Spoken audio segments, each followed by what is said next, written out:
자, 이제 14석, 한 석이 늘어났습니다. 인천으로 가보겠습니다. 지난 선거에서 국민의힘 계열이 2석밖에 못 가져갔었죠. 자, 역시 인천 계양을 가장 좀 주목이 되는 그런 지역구입니다. 자, 이재명 후보의 지지세가 40% 중반, 그리고 다른 여론조사에서는 39 똑같고, 자, 원희룡 후보가 상당히 백중세로 좀 따라 붙는 모습, 뭐 뒤집힌 그런 여론조사 결과는 아직 없는데 원희룡 후보가 빠르게 민심을 좀 얻고 있는, 하지만 백중세, 어떻게 보십니까? 두 분 일단 좀 상승세긴 하지만 두 후보가 워낙 좀 거물이만큼 어떤 결과가 나올지 전체 총선 이후의 구도에서도 상당히 중요해 보이거든요. 네. 근데 갤럽 조사에서는 이제 격차에 큰 변화가 안 보입니다. 네네. 물론 격차가 지난번 3월 7일 조사에서는 45대 40의 4% 차이였고, 이번에 조사에서는 각각 1%씩 올랐지만 네. 여전히 4%대를 유지하고 있습니다. 근데 이제 면접 조사는 이런데 다른 ARS 조사를 보면 격차가 상당히 커요. 이제 그만큼 이재명 대표에 대한 이 지역의 지지도가 굉장히 높다, 이렇게 볼 수 있고, 다만 이제 정당 지지도에서는 민주당이 좀 낮거든요. 네. 근데 이 부분은 지금 그 소위 조국 혁신당의 신드롬, 이것과 좀 무관치 않아 보입니다. 이재명 대표가 있음에도 불구하고 민주당에서 또는 제3지대층에서 소위 말해서 조국혁신당으로 이렇게 비례투표 지지를 네. 바꾸는 이런 경우가 굉장히 많기 때문에 이재명 대표도 이제 이런 것들을 의식을 안 할 수가 없겠죠. 네네. 그렇기 때문에 개항에 좀 더 집중하는 모습을 보여주고 있는 거 아닌가, 이렇게 분석이 됩니다. 뭐 흔히들 오차 범위 내 초박빙이라고 하는데 김 대표는 어떻게 보십니까? 여전히 그래도 이재명 후보가 좀 앞선 모습인 여론조사가 대부분이거든요. 그러니까 뭐 일부 여론조사가 좀 튀는 여론조사가 좀 있을 수 있다고 네네. 보는데, 전통적으로 인천 계양을은 뭐 민주당의 정말 텃밭 중에 텃밭 중 아니겠습니까? 그래서 저는 뭐 크게 이재명 대표가 뭐 패배할 수 있다라는 부분에 대해서는 뭐 공감하기 좀 어렵고요. 오히려 저는 이제 지금 인천 계양을에 뛰고 있는 국민의힘 후보가 원희룡인지 이천수인지 인요한인지 사실 좀 헷갈립니다. 물론 제가 사는 지역이 아니기 때문에 관심이 덜해서 그랬을지도 모르겠습니다만, 언론에 비춰지는 이런 양상을 보면 원희룡의 모습이 그렇게 막 인지도를 상승시킬 만한 정도의 스포트라이트를 받지 못하는 게 아닌가. 네네. 더군다나 이제 원희룡 같은 분은 이제 본인의 고향이 제주도 아니겠습니까? 이번 인천 계양을 출마는 그러니까 사법 리스크를 안고 있는, 야당의 리스크를 안고 있는 이재명을 잡겠다라고 나갔는데, 유권자들이 판단할 때는 야, 이재명의 사법 리스크보다 윤석열 정권의 어떤 폭주, 그 심판이 훨씬 더 중요하다. 그래서 네. 그러니까 당대표의 사법 리스크를 완전히 압도하는 정권 심판론이 이어지고 있기 때문에, 여기서의 여론조사와는 달리 저는 상당히 좀 표 차이가 나는 결과로 좀 이어지지 않을까, 이렇게 예상을 좀 해봅니다. 네, 계양을만 주목할 만한 곳이 아니죠. 아까 말씀드렸듯 서구 병이 새롭게 신설이 됐습니다. 인천 이석이 하나 늘었는데 과연 새 선거구의 주인이 누가 될지, 민주당은 모경종 후보, 국민의힘은 이행숙 후보가 나왔습니다. 자, 모경종 후보는 이재명계, 또 유정복계라고 불리는 이행숙 후보, 두 분의 대리전 양상의 맞대결, 뭐 이렇게 보는 시각도 있는데, 박 교수님 어떻게 보십니까? 그러니까 모경종 후보 같은 경우에는 이재명 대표 뭐 경기도 네네. 지사 시절부터 모셨던 비서 출신이고, 또 당대표실에 있을 때도 비서실에 있었거든요. 이재명 뭐 직계다, 이렇게 볼 수 있습니다. 네.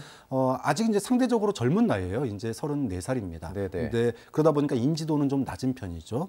이제 이행숙 후보 같은 경우에는 인천시에서 정무부시장을 지냈죠. 우리가 이제 정무부시장 그러면 굉장한 고위직인데, 사실 일반 시민들이 정무부시장의 이름을 아는 경우가 이렇게 많지는 네네. 않습니다. 어쨌든 두 분 다 상대적으로 다른 후보군들에 비해서 정치적 인지도는 그렇게 높은 편은 아니에요. 그러다 보니까 지금 이제 선거 초반에는 정권 심판론의 바람, 그러니까 소위 전국 구도가 그대로 적용될 수밖에 없다. 그래서 지금 뭐 여론조사에서 지지도가 격차가 좀 나는데, 이거는 뭐 수도권에 부는 이 정권 심판론의 영향이라고 보고, 이 격차를 소위 정무부시장을 지냈던 지역의 저력을 가진 이행숙 후보가 얼마만큼 이제 네. 추격해내느냐, 이게 이제 관전이 될 텐데, 근데 이재명 대표가 사실은 경기도에서 미치는 영향력이 워낙 크거든요. 그렇죠. 그런 점에서 참 가뜩이나 이 소위 말해서 어려운 구도인데 정권 심판론이라고 하는 구도 속에 이재명이라고 하는 그 대선 주자급의 당 대표의 어떤 그 대리인하고 또 싸워야 되는 이런 입장이다 보니까 상당히 좀 힘든 싸움을 하는 것 같습니다. 김대현 평론가 어떻게 보십니까? 서구병 두 분이 어떻게 보면 이 총선에서는 첫 맞대결 정치 신인에 가까운데요. 근데 저는 뭐 서구병보다는 네. 사실은 부평갑인가요? 네. 뭐 이쪽에 더 관심이 갑니다. 여기는 이제 3자 대결 구도로 가고 있지 않습니까? 예. 이 탈당을 했던 홍영표 의원 현역인데 새로운 미래의 타이틀을 걸고 나갔지 않습니까? 부평을이죠, 홍영표 의원. 네. 예. 네. 자, 근데 이 지역에서 과연 홍영표 의원이 살아 돌아올까? 예. 그래서 국민의힘과 민주당을 다 떨구고 돌아올 수 있느냐 여부. 저는 이 부분이 더 큰 관심을 갖고. 네. 어쨌든 인천 지역도 사실은 국민의힘 입장에서는 굉장히 어려운 지역 아닙니까? 네. 지금 제가 살아 들어올 수 있을 만한 지역을 뽑는다 그러면 뭐 윤상현 의원 인천 미추홀 그리고 중구 강화 옹진 배준영 뭐 요 정도는 살아 돌아올 수 있을지 모르겠으나 나머지 지역들은 사실상 뭐 서울 경기와 마찬가지로 굉장히 좀 어려운 지역으로 바뀌었다. 뭐 이런 판세로 보고 있습니다. 네. 인천에 14개의 의석이 있는데 자, 4.10 총선, 과연 21대 총선의 재판이 될지 박찬원 교수님 어떻게 보십니까? 흔히들 뭐 인천을 전국 선거의 바로미터다 이렇게들 얘기하잖아요. 맞습니다. 근데 또 이번 같은 양상이 인천 투표 형태에서 재현이 된다면 전국 선거에 다시 한번 바로미터가 될 수 있다 이렇게 보실 수 있을까요?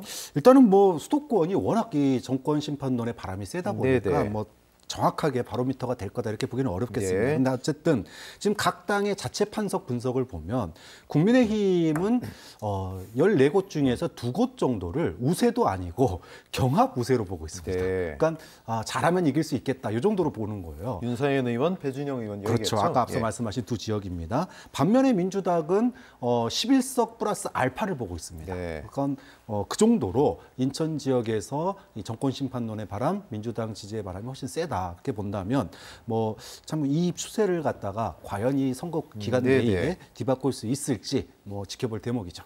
전체 301석이 됐죠. 전체 판세이신 두 분께 짧게 여쭤보겠습니다. 김대현 평론가, 지금 뭐 아직 이제 선거운동 본격적으로 시작을 했는데 일각에선 민주당이 뭐 180석이 갈 것이다 또는 200석 발언을 한 몇몇 의원에게 김민석 상황실장이 뭐 경고를 날리기도 했고 한데 어느 정도 구도가 될 거라고 예측을 좀 하고 계세요. 그러니까 구도를 말하는 건 참 쉽지는 않은데요. 네네. 근데 일단 야당이 훨씬 더 많은 과반에서 200석 가까이 그 사이 언저리에서 의석을 확보할 것이다라고 하는 건 대체적인 전망인 것 같습니다. 야당이라는 건 이제 조국 혁신당까지 합해서 뭐 개혁신당까지 다 네네네. 포함하는 거죠. 국민의힘을 그렇죠? 제외한 나머지 정당이 예. 차지하는 의석수가 150에서 200석 전후로 가지 않을까 하는 뭐 대체적인 시각입니다. 그런데 저는 이제 민주당이 180석과 200석을 한 번 운을 할 때마다 네. 마이너스 한 석씩 빠지지 않을까 생각을 해봅니다.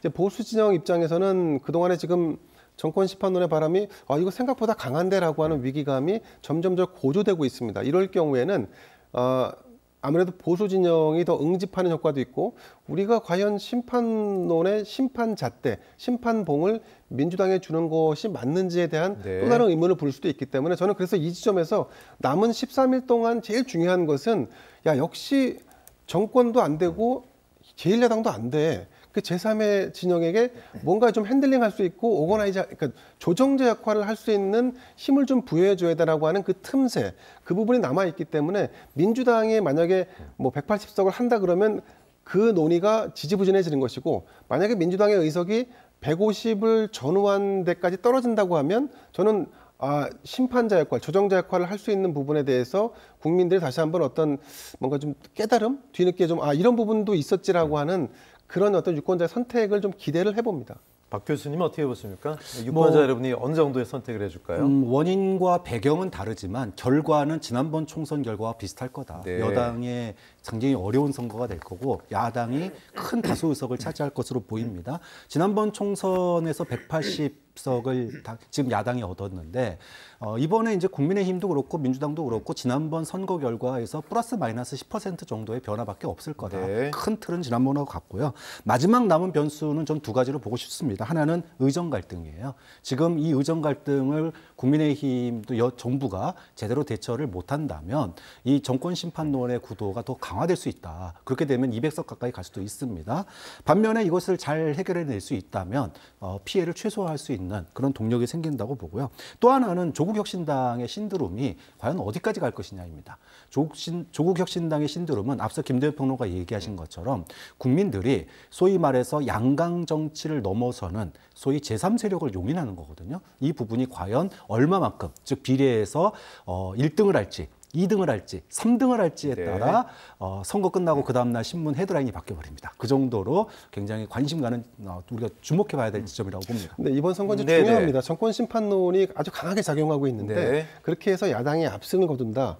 그러면 지금 폭주하고 있는 정권을 심판했는데 또 다른 폭주 기관차인 야당 폭주에 직면하게 되는 결과를 맞을 수 있기 때문에 국민들이 선택할 때 적어도 균형 감각을 가지고 투표를 하는 것이 합리적인 어떤 정치권의 어떤 새로운 행로, 미래를 좀 열 수 있지 않을까 하는 생각을 해봅니다. 알겠습니다. 두 분과 여기까지 말씀 나누죠. 김대현 평론가, 박성환 교수 고맙습니다.